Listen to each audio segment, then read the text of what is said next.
Jake Morrison stepped off the transport shuttle and onto the deck of the Shadowbane. The massive ship stretched out before him like a floating city made of dark metal and glowing lights. He had seen pictures, but nothing prepared him for the real thing.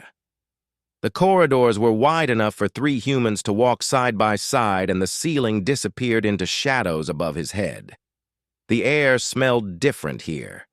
It carried the scent of ozone and something else he could not name. Maybe it was fear, or maybe it was the smell of a ship that had seen too many battles. Jake adjusted his uniform and tried to look confident, even though his hands were shaking slightly. A tall alien with gray skin and 4 arms approached him. The creature wore the deep blue uniform of the Kethtar warrior race and had scars running across his face like white lightning bolts. His eyes were completely black and seemed to look right through Jake. "You are the human," the alien said. His voice sounded like gravel being crushed under heavy boots. "I am War Chief Zekthul. You will follow me and you will not speak unless spoken to." Jake wanted to say something but remembered his briefing. The Kethtar did not like humans, and they especially did not like humans who talked too much. He nodded and followed the war chief down a long corridor lined with weapon displays and battle trophies from conquered worlds. Other crew members stopped what they were doing to stare at Jake as he passed. Most of them were Kethtar, but he spotted a few other species mixed in. A blue-skinned Vaxxan engineer glanced up from a control panel and shook his head before going back to work. 2 Kethtar warriors whispered to each other, and Jake caught the word weak in their conversation. The ship seemed to go on forever. They passed through sections that looked like they belonged in a museum and others that hummed with advanced technology Jake had only read about in textbooks. Everything was built on a scale that made humans look like children playing with toy soldiers. War Chief Zekthul stopped outside a door marked with symbols Jake could not read. "These are your quarters," he said. "You will sleep here, and you will stay here when not on duty. The mess hall is 3 sections forward. Your work assignment begins tomorrow at the 6th hour. "What will I be working on?" Jake asked. The war chief's black eyes narrowed. "You will maintain secondary systems. Nothing important. Nothing that could damage this ship if you make mistakes." Jake felt his face grow hot, but he kept his voice steady. "I graduated top of my class at the academy. I have experience with—" "You have experience with human technology," Zekthul interrupted. "This is Kethtar technology. This ship has fought in 200 battles and never lost. We do not need a human to tell us how it works." The war chief turned and walked away, leaving Jake standing alone in the corridor. He opened the door to his quarters and found a small room with a bed that was too big for him and a desk that was too tall. Everything on this ship was built for aliens who were larger and stronger than humans. Jake sat on the edge of the bed and pulled out his tablet. He had studied the Shadowbane for months before coming aboard, but seeing it in person was different. The ship was not just big, it was ancient. Some parts of it had been in service for over 2 centuries, and they showed their age in the way metal had been worn smooth by countless hands, and the way certain corridors had a permanent bend from the stress of combat. The next morning, Jake reported to the engineering section and met his supervisor. Chief Engineer Thraknal was older than War Chief Zekthul and had even more scars. One of his 4 arms had been replaced with a mechanical version that clicked and whirred when he moved it. "You will monitor these systems," Thraknal said, pointing to a bank of displays that showed power flow to non-critical areas of the ship. "If anything goes wrong, you will report it to me. You will not attempt to fix anything yourself." Jake looked at the displays and felt disappointed. These were backup systems for backup systems. A first-year engineering student could handle this job. "Sir, I have training in advanced propulsion systems and weapons maintenance. Maybe I could—" "Maybe. You could follow orders," Thraknal growled. "Humans think they know everything because they joined the council 30 years ago. The Shadowbane was destroying enemy fleets before your species learned to build fire. The days that followed were the most boring of Jake's life. He sat at his station and watched displays that never changed. The secondary systems ran perfectly because they were built by engineers who understood their craft. Jake felt like a decoration that someone had placed there to make the room look complete. During his off-duty hours, Jake explored the parts of the ship he was allowed to visit. The Shadowbane had a library that contained technical manuals dating back to the ship's construction. Most of the information was restricted, but Jake had access to basic schematics and maintenance records. As he read through the old documents, Jake began to notice things. The ship's power distribution system had been upgraded 17 times, but each upgrade had been built on top of the previous system instead of replacing it. This created redundancy, but also inefficiency. Power had to travel through extra relays and converters that robbed the ship of energy. The weapon systems had the same problem. The original designers had built the ship with 6 main gun batteries, but over the years additional weapons had been added wherever they could fit. The result was a patchwork of different systems that did not work together as well as they could. Jake made notes in his personal files, but did not share them with anyone. He had learned that the Kethtar did not welcome suggestions from humans, especially suggestions about their most famous warship. One evening, while Jake was eating dinner alone, in the mess hall, Sub-Commander Grekvar approached his table. Grekvar was younger than the other officers, but had already earned respect through his skill in battle. His scars were fewer but deeper, suggesting he had survived fights that killed other warriors. "Human," Grekvar said. "I have been watching you." Jake looked up from his food. "Is there a problem, Sub-Commander? You spend much time in the library. What do you read?" Jake hesitated. Telling the truth might get him in trouble, but lying to a Kethtar warrior seemed like a worse idea. "I read about the ship, sir. I find it interesting." Grekvar sat down across from Jake without being invited. "What do you find interesting about it?" "The engineering is impressive," Jake said carefully. "The way different systems have been integrated over time shows great skill." "But," Grekvar prompted. Jake realized the sub-commander was testing him somehow. "But some of the modifications could be more efficient. There are ways to streamline the power distribution and coordinate the weapon systems better." Grekvar leaned back in his chair. "You think you can improve the Shadowbane?" "I think any system can be improved," Jake said. "That does not mean the current system is bad, just that it could be better." For a long moment, Grekvar stared at Jake with the same black eyes that all Kethtar had. Then he stood up and walked away without another word. Jake wondered if he had just made an enemy, or if something else was happening that he did not understand. Fee. Next day, War Chief Zekthul called Jake to his office. The room was decorated with weapons and battle flags from conquered enemies. Zekthul sat behind a desk that looked like it had been carved from a single piece of black stone. "Sub-Commander Grekvar tells me you have opinions about my ship," Zekthul said. Jake felt his stomach drop. "Sir, I was just making conversation. I did not mean any disrespect." "Show me," Zekthul said. "Sir, show me these improvements you think you can make.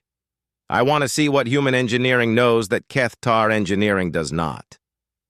Jake realized this was a trap, but he had no choice except to spring it. He pulled up his notes on his tablet and began explaining the inefficiencies he had noticed. Zekthul listened without interruption until Jake finished talking. "Interesting," the war chief said. "Do you know why we do not make these changes?"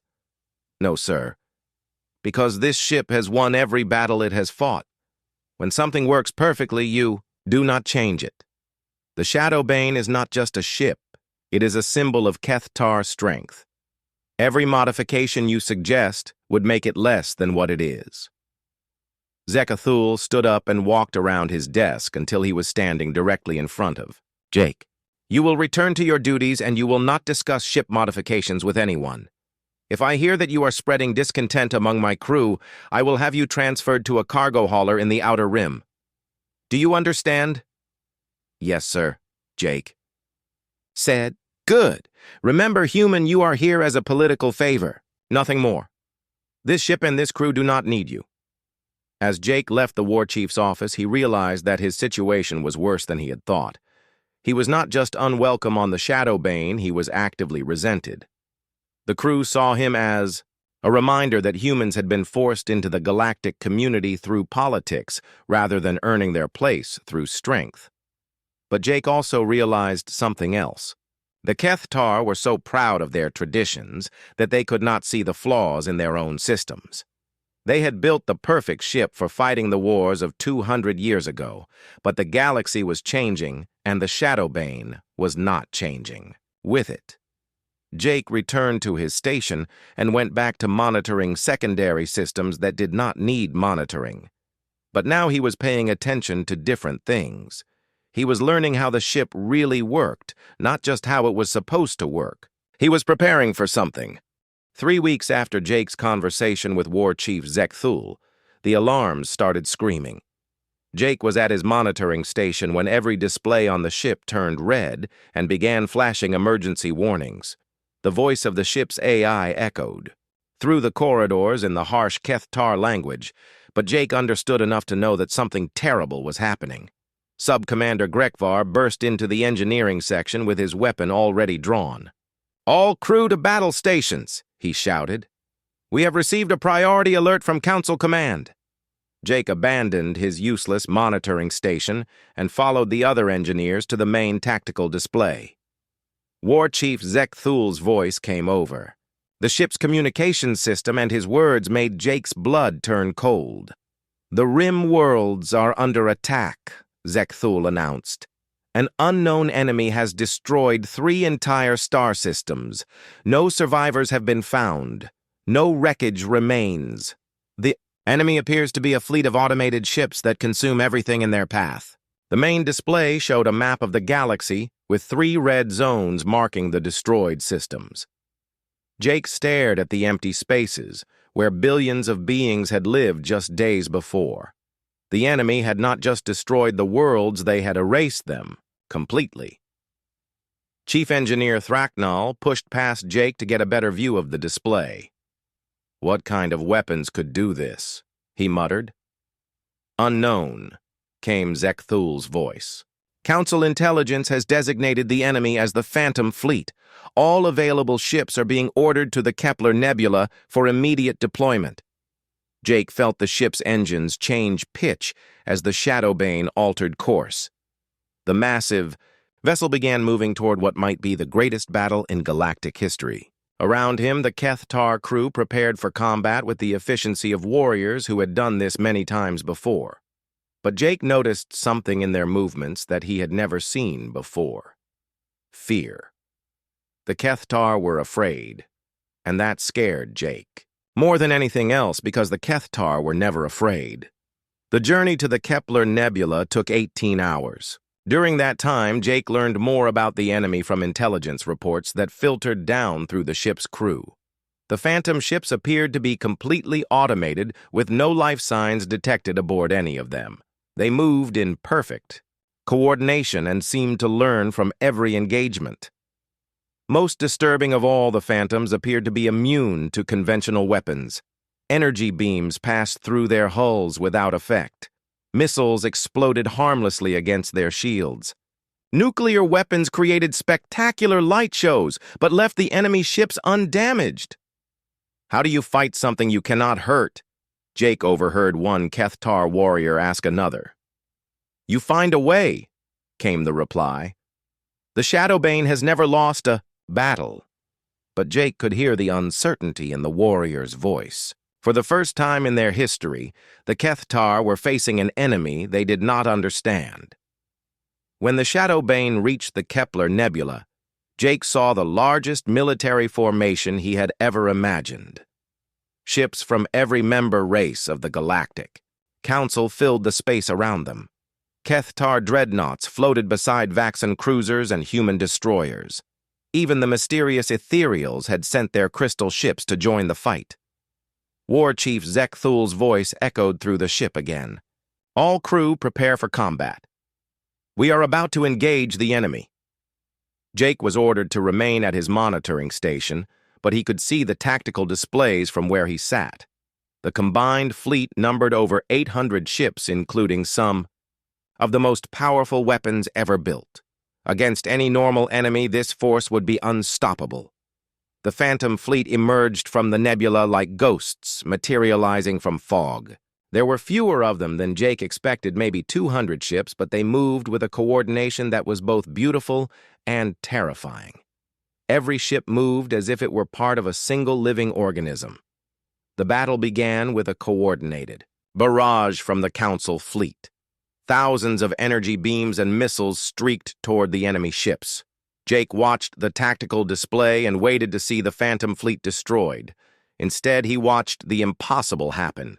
The energy beams passed through the Phantom ships like they were made of smoke.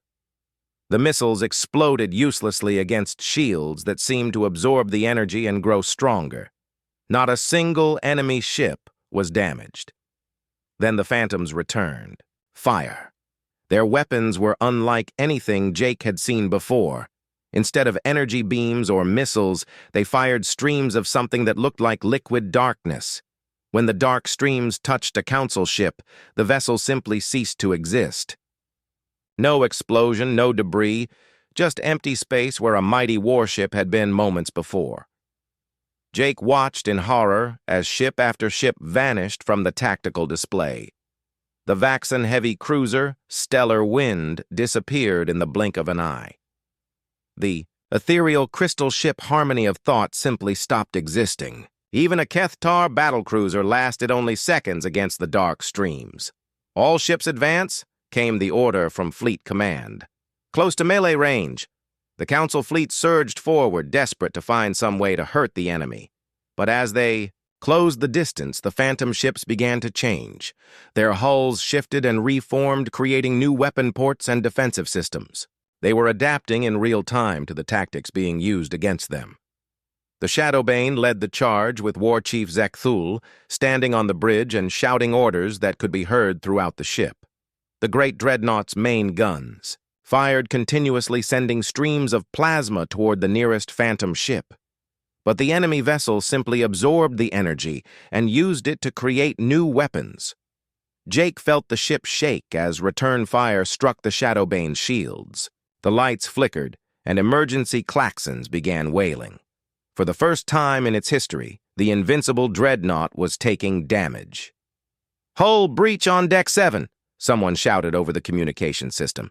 "Emergency teams respond." More. Strikes hit the ship, and Jake realized that the Shadowbane was not just being damaged, it was being systematically destroyed. The Phantom ships had studied the dreadnought's design and were targeting its weakest points with surgical precision.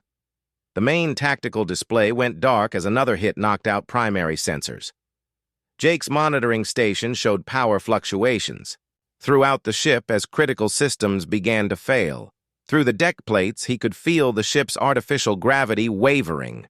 A massive impact threw Jake from his chair and sent him sliding across the deck. Emergency lighting activated as the main power grid failed. In the red glow, Jake could see other crew members picking themselves up and trying to restore their stations. "Bridge to all sections," came a voice Jake did not recognize. "War Chief Zekthul is dead. Sub-Commander Grekvar is missing. We have lost contact with most of the senior staff." Jake felt his heart stop. The Shadowbane's command structure was collapsing just like its hull. Around him, he could hear the sounds of the ship dying. Metal groaned and twisted as the artificial atmosphere escaped through hull breaches. The steady hum of the engines was replaced by irregular shuddering that meant the power core was failing. "All hands abandon ship," the unknown voice continued. "Repeat, all hands abandon ship." But Jake knew there was nowhere to go. The escape pods had been destroyed in the first wave of attacks, and the shuttle bays were venting atmosphere into space. The crew of the Shadowbane was trapped aboard a dying ship with no way to escape. Through the chaos, Jake heard a new sound, that made his blood freeze. It was the sound of cutting tools working through metal. The phantom ships were not content. To simply destroy the Shadowbane, they were boarding it. Emergency barriers slammed down throughout the ship as the automated defense systems detected the hull breaches. Jake found himself sealed in the engineering section with Chief Engineer Thracknail and a handful of other survivors. The old Kethtar warrior looked around the room with his black eyes and seemed to reach a decision. "The ship is lost," he said quietly. "But we are not dead yet." Thracknail walked to the main engineering console and began shutting down non-essential systems. "If we are going to die, we will take as many of them with us as possible." Jake watched the chief engineer work and realized that Thracknail was preparing to overload the ship's power core. The resulting explosion would destroy the Shadowbane and hopefully take some of the enemy ships with it, but it would also kill everyone still aboard. Before Jake could say anything, the emergency barriers exploded inward, and strange figures began pouring into the engineering section. The phantom boarding parties looked like mechanical spiders the size of a human torso with cutting tools instead of legs. They moved with the same terrible coordination as their ships, and their sensors glowed with an unnatural light. Thracknail drew his sidearm and began firing at the nearest machine. His shots struck home, but the machines simply absorbed the energy and kept advancing. Other crew members joined the fight, but their weapons were useless against an enemy that learned from every attack. Jake backed against the far wall and watched the battle with growing despair. The mechanical spiders cut down. The defenders one by one while more machines poured through the breach. In minutes, every Kethtar in the room would be dead, and Jake would be alone with creatures that had destroyed entire star systems. But as Jake pressed himself against the wall, his hand touched something familiar. It was an access panel for one of the ship's secondary systems. The same useless systems he had been monitoring. Jake's fingers found the access panel and yanked it open. Inside was a maze of wiring and control circuits for the ship's waste recycling system. Not exactly a weapon, but Jake had spent weeks studying these secondary systems, and he knew exactly what each wire controlled. The mechanical spiders were cutting down the last of the Kethtar defenders when Jake crossed two specific wires. The lights in the engineering section suddenly went out and emergency power kicked in, bathing everything in red light. The spiders paused for a moment as their sensors adjusted to the change. That moment was all Jake needed. He pulled himself through a maintenance hatch that led into the ship's service corridors. These narrow passages ran throughout the Shadowbane, connecting all the secondary systems that kept the ship running. They were too small for Kethtar warriors to use comfortably, but they were perfect for a human. Jake crawled through the cramped space as fast as he could while behind him he heard the spiders cutting through the hatch. They had detected his movement and were following him, but the narrow corridor slowed them down. Jake had bought himself time, but not much. He reached a junction where several service corridors met and stopped to think. The ship was dying an enemy. Machines were hunting him through the walls. Most people would try to reach an escape pod or find other survivors. Jake did something different. He started sabotaging his own ship. The first thing Jake did was access the atmospheric control system. The Shadowbane had backup life support in case the main system failed, but those backups were controlled by the secondary systems Jake knew better than anyone else. He began shutting down air recycling in sections where he detected movement that was too coordinated to be survivors. The spiders needed to analyze the ship's atmosphere to track organic life forms. Without proper air circulation, their sensors would be confused by pockets of stale air and gas buildup. Jake was making the ship harder to read. Next, he accessed the artificial gravity generators. The Shadowbane had dozens of these devices scattered throughout its hull to maintain normal gravity in every section. Jake began cycling them on and off in random patterns. In some areas, gravity would suddenly triple in strength. In others, it would disappear completely. The mechanical spiders were designed to operate in zero gravity, but they were not prepared for gravity that changed every few seconds. Jake heard the sound of metal crashing against bulkheads as the machines lost their footing and tumbled through corridors that no longer had up or down. Jake crawled deeper into the ship's secondary systems and found something even better. The Shadowbane had an internal security network that was separate from the main computer system. It was designed to monitor crew movements and detect intruders during peacetime operations. The Kethtar had never thought to use it as a weapon because it was not powerful enough to hurt anyone, but Jake was not trying to hurt the spiders. He was trying to confuse them. Jake activated every security sensor on the ship and began creating false readings. He made it look like there were survivors in sections that were actually empty. He generated fake life signs that moved in patterns. That made no sense. He created the electronic ghost of a crew that was not there. The spiders responded exactly as Jake hoped they would. They were logical machines that followed their programming. When their sensors detected life forms, they moved. To investigate, Jake led them on a chase through empty corridors while he worked on his real plan. The Shadowbane was not just a warship. It was a mobile fortress designed to support a crew of thousands during long campaigns. It had manufacturing facilities, repair, bays, medical centers, and even recreational areas. Most importantly, it had automated systems that could be reprogrammed if you knew how to access them. Jake knew how to access them. He found a major control junction and plugged his tablet into the ship's secondary network. The Kethtar had restricted his access to critical systems, but they had never bothered to lock him out of things like food dispensers and cleaning robots. After all, what damage could a human do with a machine that mopped floors? Jake was about to show them. The ship's service robots were simple machines designed for basic maintenance tasks. They cleaned corridors, repaired minor damage, and moved supplies from one section to another. Individually, they were harmless, but there were hundreds of them scattered throughout the Shadowbane, and they were all connected to the same control network. Jake began reprogramming the robots with new instructions. Instead of cleaning floors, they would spread lubricants to make surfaces slippery.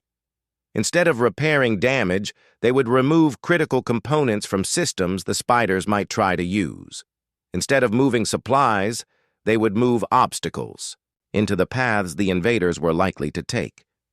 The changes were subtle and the robots moved slowly, but Jake had time. The spiders were busy chasing his false life signs through empty sections of the ship while he turned their hunting ground into a maze of traps. Jake also discovered something interesting in the ship's database.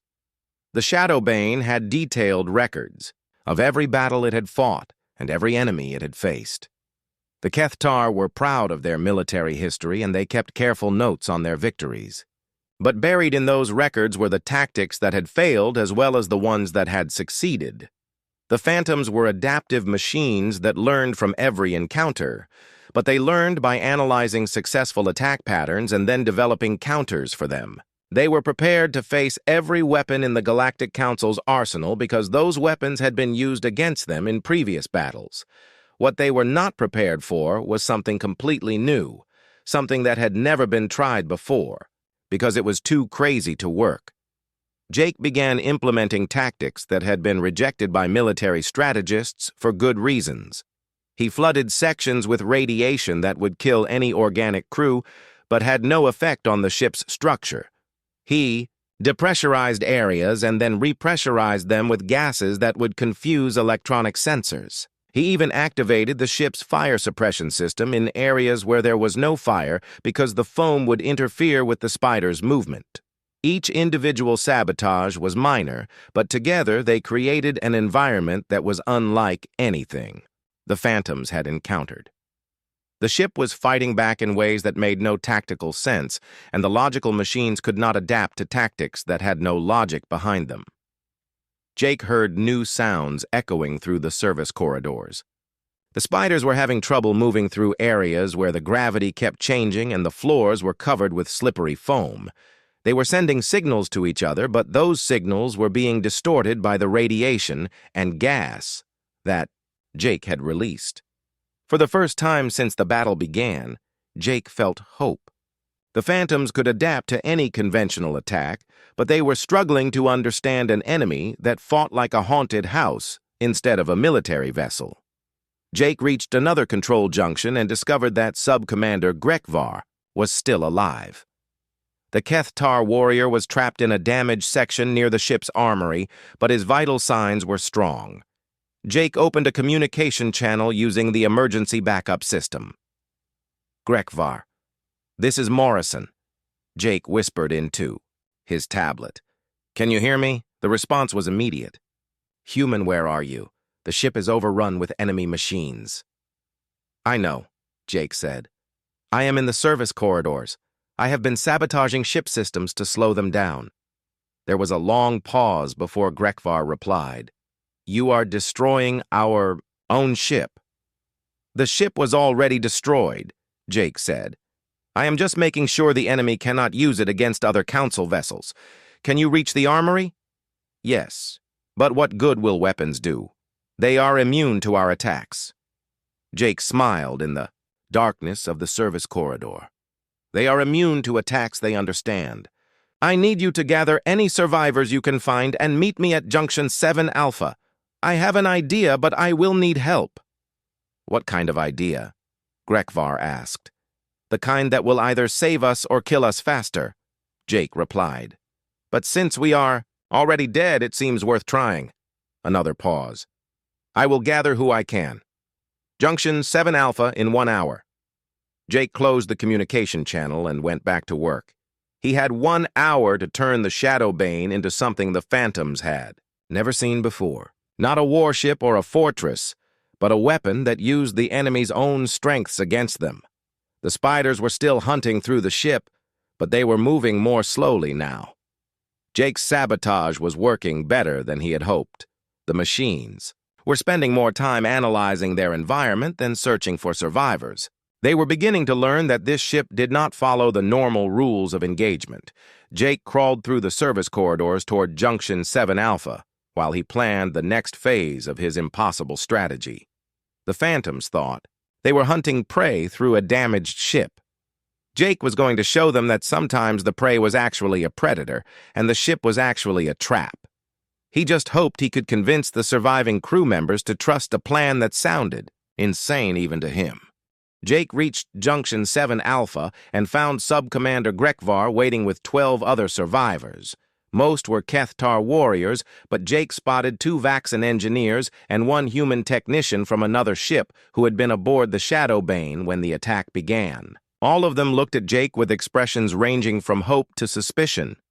"Human," Grekvar said. "What is your plan?"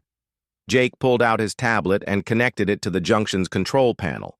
The screen filled with a schematic of the ship showing the current positions of the Phantom boarding parties. Red dots moved through the corridors like a slow infection spreading through the Shadow Bane's body. "The enemy machines are logical," Jake said.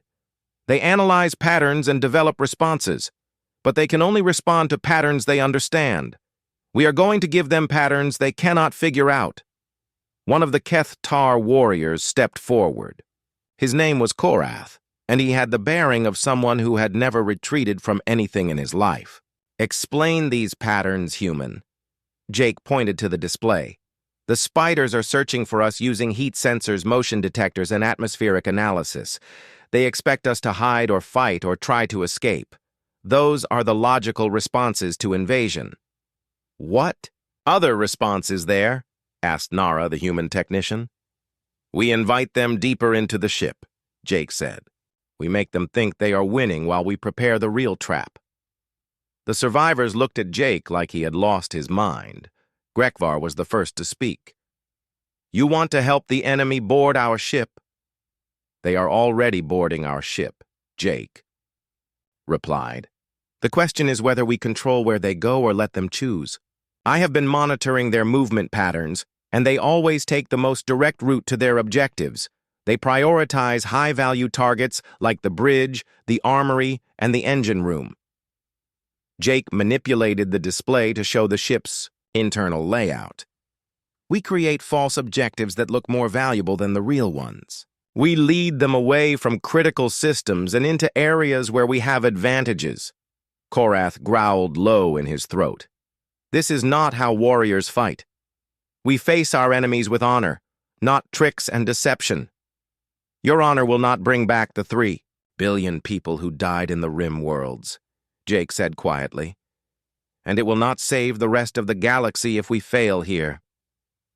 The words hit the Kethtar warrior like a physical blow. Jake could see the anger in his black eyes, but also something else. Understanding maybe, or at least the beginning of it. Grekvar studied the display for a long moment. Show us how this trap would work. Jake began outlining his plan. The Shadowbanes. AI core was located deep in the ship's center, protected by multiple layers of armor and security systems. The Phantoms would eventually find it because it was the most logical target for an enemy that wanted to completely control the vessel. But Jake had discovered that the ship also had backup AI nodes scattered throughout its structure. These smaller systems were designed to take over if the main core was damaged. Individually, they were much less powerful than the central AI, but together they could run most of the ship's functions. We make the backup nodes look like they are the primary system, Jake explained. We route false data streams and create fake security protocols that make them seem more important than they really are. The spiders will focus on capturing the decoy systems while we use the real AI to control the trap. The plan was complex and dangerous. The survivors would have to split into small teams and move through sections of the ship that were already partially controlled by the enemy. Each team would have specific objectives that supported the larger deception. Nara, the human technician, would work with one of the Vaxxon engineers to create false life support readings that made empty sections look inhabited. The spiders would waste time and resources investigating areas where no one was hiding. Korath and 2 other Kethtar warriors would make noise and create disturbances in sections far from where Jake was working. They would act like survivors trying to fight their way to escape pods, drawing the enemy's attention away from the real objectives. Grekvar would lead the remaining survivors in setting up physical traps using equipment from the ship's maintenance stores. Nothing fancy, just obstacles and hazards that would slow the spiders down and force them to use predictable routes. Jake would handle the most dangerous part of the plan. He would access the ship's main AI core and reprogram it to support the deception. The core was located in the most heavily defended part of the ship, which was probably why the Phantoms had not reached it yet. But it was also the most likely place for Jake to be discovered and killed. This plan requires precise timing, Jake warned the others. If any team is discovered too early, the entire deception will collapse. The spiders will realize they are being manipulated and adapt their tactics. What happens when they adapt? Asked one of the Vaxxon engineers. Then we die, Jake said simply. But we die knowing that we gave the rest of the galaxy information about how to fight these things. Every mistake the Phantoms make here is something other ships can exploit later. The teams prepared to separate when Grekvar grabbed Jake's arm. Human, why are you doing this? You could try to reach an escape pod. Your chances of survival would be better alone.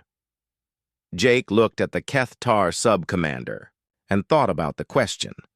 The honest answer was that he did not know why he was doing this. A few weeks ago, he had been monitoring secondary systems and being ignored by everyone on the ship. Now he was planning to sacrifice his life for beings who had never shown him respect or friendship. Someone has to, Jake said finally. And I am the one who understands how the secondary systems work.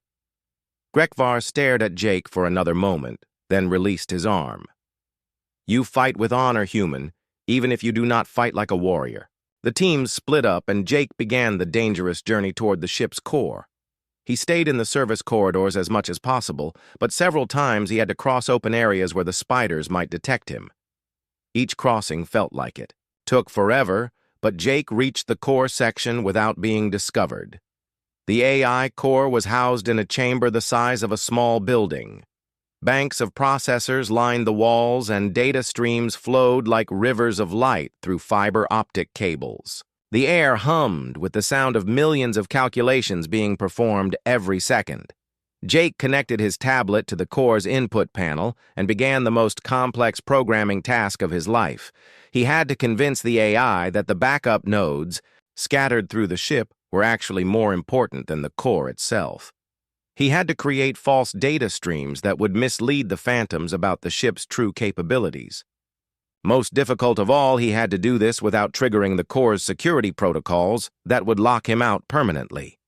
Working in the darkness with only his tablet's screen for light, Jake rewrote sections of code that controlled fundamental ship operations. He created Phantom crew members in the ship's database, complete with false biometric readings and duty assignments. He generated fake distress signals that would make the backup nodes seem like critical communication hubs. Hours passed as Jake worked. Through the ship's internal sensors, he could monitor the progress of the other teams. Nara and her Vaxxon partner had successfully created false life support readings in 6 different sections. The Spiders were investigating each one and finding nothing, but they kept searching because the readings indicated survivors were present. Korath's team was making enough noise to wake the dead. They had rigged several minor explosions and were moving through the ship like a much larger group, trying to fight their way to safety. Half the Phantom boarding parties had diverted to intercept them. Grekvar's physical traps were working better than expected. The Spiders were logical, but they were not creative. When they encountered an obstacle, they tried to analyze it and find the most efficient way around it. Grekvar had built obstacles that had no efficient solutions, forcing the machines to waste time on problems that had no good answers. But Jake could see that the deception would not last much longer. The Spiders were beginning to identify patterns in the false data. They were starting to realize that some of the life signs were not real and some of the disturbances were deliberate distractions. Jake finished his reprogramming just as alarms began sounding throughout the ship. The Phantoms had detected his presence in the core chamber and were sending reinforcements to capture him. Jake could hear the sound of cutting tools working on the chamber's entrance, but it was too late for them to stop what Jake had started. The ship's AI now believed that the backup nodes were the primary system and was directing all defensive resources to protect them. The core that actually ran the ship was now classified as a secondary system of minimal importance. The first Spider broke through the entrance just as Jake activated the final phase of his plan. The ship's self-destruct sequence was housed in the AI core and could only be triggered from this location. But Jake was not going to destroy the ship in a simple explosion. He was going to turn the Shadowbane into something the Phantoms had never encountered before, a weapon that used their own intelligence against them. The Spider raised its cutting tools and advanced toward Jake's position. Jake looked at the machine that had helped destroy entire star systems and smiled. "Welcome to the tomb," he said, and pressed the final activation key. The Shadowbane began its transforma. The Spider's cutting tools stopped moving as Jake pressed the activation key. For a moment, everything was silent except for the hum of the AI core processing its new instructions. Then the ship began to change in ways that no warship had ever changed before. Jake had not activated a simple self-destruct sequence. Instead, he had turned the Shadowbane into a massive trap that would use the Phantom Fleet's greatest strength against them. The enemy ships were connected by a communication network that allowed them to share information instantly. Every adaptation one ship made was immediately available to all the others. But networks could carry more than just tactical data. They could carry viruses. The reprogrammed AI began broadcasting a signal that looked like a standard Phantom communication protocol. The signal contained detailed information about the Shadowbane's defenses systems and crew locations. To any logical analysis, it appeared to be exactly the kind of intelligence data the Phantoms would want to share with their fleet. Hidden inside that data was something else. Jake had embedded a program that would slowly corrupt the enemy ship's adaptive systems. Instead of learning from successful attacks, the Phantoms would begin learning from failures. Their responses would become less effective over time until they could no longer function as a coordinated force. The Spider in front of Jake received the first transmission and immediately relayed it to the Phantom ship from which it had come. That ship analyzed the data, found it useful, and broadcast it to the rest of the fleet. Within minutes, every phantom vessel in the area had been infected with Jake's virus. But the virus was designed to work slowly. The phantoms would not realize they had been compromised until it was too late to stop the spread. Jake had learned from studying their previous battles that the enemy ships always withdrew to analyze new threats before developing counters. The virus would have time to spread through their entire network before they understood what was happening. The spider finally moved again, raising its cutting tools toward Jake. But before it could strike, the chamber's lights went out and emergency. Power activated. The ship's AI had classified the core as a secondary system, which meant it no longer received priority power allocation. The spider's sensors had to adjust to the dim red lighting, and that gave Jake the chance he needed. Jake rolled away from the spider and activated a maintenance panel he had prepared earlier. The chamber's atmospheric system reversed its flow and began pumping industrial coolant into the air. The coolant would not hurt Jake for several minutes, but it would interfere with the spider's heat sensors and make the machine less effective. More spiders poured into the chamber, but they were all struggling with the environmental changes Jake had programmed. The gravity fluctuated wildly, making it impossible for them to move in straight lines. The air pressure changed randomly, causing their audio sensors to malfunction. Even the lighting shifted between different spectrums, making it harder for them to track visual targets. Jake used the confusion to reach a secondary console where he activated the next phase of his plan. The Shadowbane's main engines were still functional despite all the damage the ship had taken. Jake began redirecting engine power through the backup AI nodes he had made the Phantoms believe were critical systems. The enemy machines immediately detected the power buildup and classified it as a threat. They began concentrating their forces around the fake nodes, trying to shut down what they thought was a desperate attempt to restore ship functionality. In reality, they were protecting the very systems Jake was using to destroy them. Through the ship's sensors, Jake could see that his virus was beginning to affect the Phantom fleet. Several enemy ships had stopped moving and were broadcasting confused signals to each other. Their formation was becoming less coordinated as individual vessels began making tactical errors they had never made before. But Jake knew the virus alone would not be enough. The Phantoms would eventually identify the source of their problems and develop a counter-program. He needed to do something that would cause immediate damage to their fleet while the virus was still spreading. Jake had one more surprise for the enemy. The Shadowbane carried experimental weapons that had never been tested in combat. Most of them were theoretical designs that required more power than any ship could normally generate. But Jake was not trying to power them normally. He was going to use the ship's entire structure as a weapon. Jake began overloading every power system on the Shadowbane. He fed energy from the main engines into the weapons grid, then redirected that power through the secondary systems he controlled. The ship's hull began to glow as massive amounts of energy built up in areas never designed to handle such loads. The spiders in the AI core finally realized what Jake was doing and rushed toward his position. But it was too late. Jake had turned the Shadowbane into a massive energy weapon that used the ship's own mass as ammunition. When the overload reached critical levels, the ship would not simply explode. It would convert a significant portion of its matter directly into energy, creating an expanding field of exotic radiation. That radiation would permanently disable any Phantom technology it touched.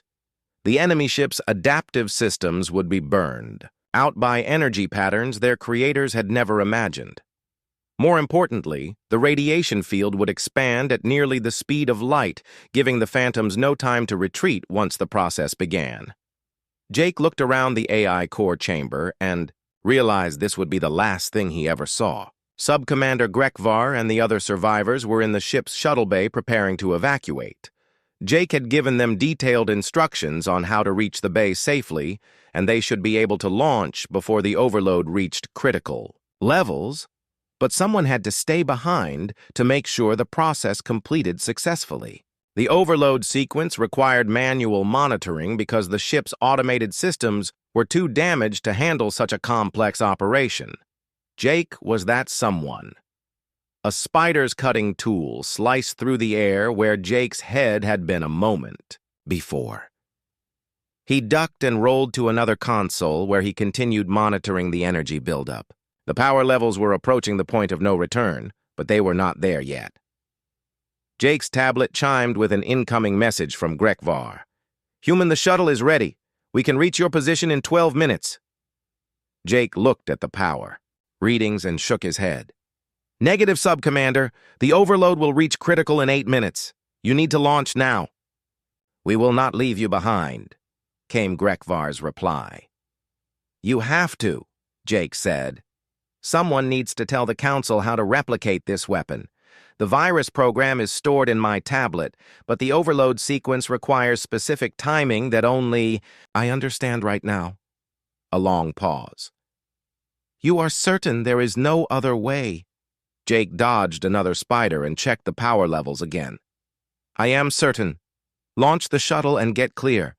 When you reach Council space, tell them what we learned. Here, the Phantoms can be defeated, but only if someone is willing to think differently."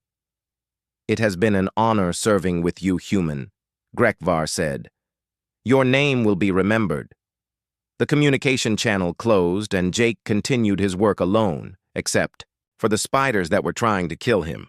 The power buildup was causing secondary explosions throughout the ship as systems overloaded and failed. Jake could feel the deck plates getting hot under his feet as energy levels reached unprecedented heights.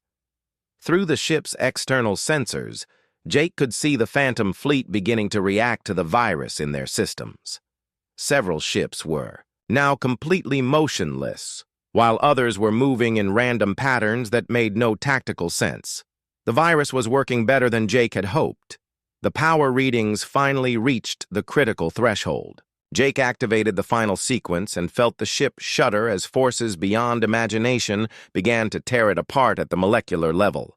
The AI core's walls glowed white-hot, and the air itself began to shimmer with energy discharge. Jake thought about his parents back on Earth and wondered if they would ever know what had happened to him. He thought about War Chief Zekthul and wished the old warrior had lived to see how the battle ended. Most of all, he thought about the billions of people in the galaxy who would live because one human had been willing to think outside the rules of conventional warfare. The last thing Jake Morrison saw was a flash of light brighter than a star as the Shadowbane completed its transformation from the galaxy's deadliest ship into its most effective tomb.